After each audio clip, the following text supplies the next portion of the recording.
talking to Nick from Simple Property Investment again. Nick, I want to talk about self-managed super funds. Can you tell us what that actually means and in relation also to property? So tell us a little bit about that.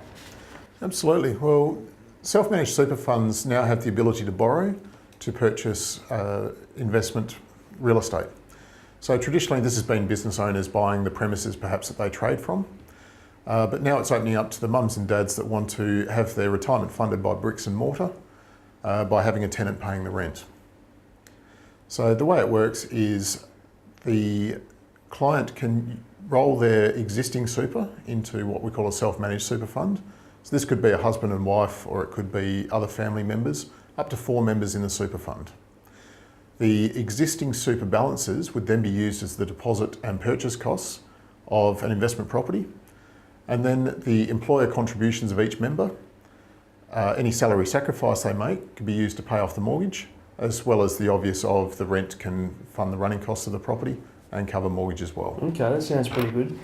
What sort of property can people be buying in their self-managed super? Is there any limitations? Well, look, as I mentioned before, it could be commercial property, it can be residential. The one thing that you can't do is develop property in it. So you can't buy a house and land package where you're buying the land and then constructing a house. That contract structure doesn't fit the self-managed super model. But you could buy what's called a spec home that's a finished product as a house land package. Yep, apartments, townhouses, completed houses. There is a wide range available. Okay. And how does this differ from buying outside of your super? What are the main sort of tax benefits or allowances? How does that come into play? Look, probably the major thing is once the members of the super fund enter their pension phase, then all the income from the property would become tax-free. And if they sell the property, it, under current legislation, would be capital gains tax-free. So there's a big tax advantage there. The other advantage would be the running costs of the property. So because it's owned by the super fund and the employer contributions are paying off the property, there's not any out-of-pocket extra costs to the investor. That sounds pretty good. And what about traps? Is there anything people need to be thinking about or be aware of? Very important to have a good team around you, to have a good finance strategist to ensure they're getting the right loan and the right structures, giving you the right advice there. Have a good SMSF advisor that can set up the structures and also advise on the wider range of assets and investments that the super fund may make.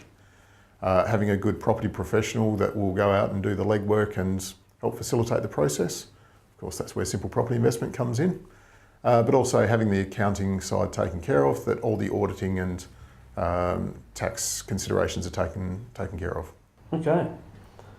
And just a final question, is it right for me? Well, you'd have to consult your own advisor about that. Again, it can start with a simple question of where am I at?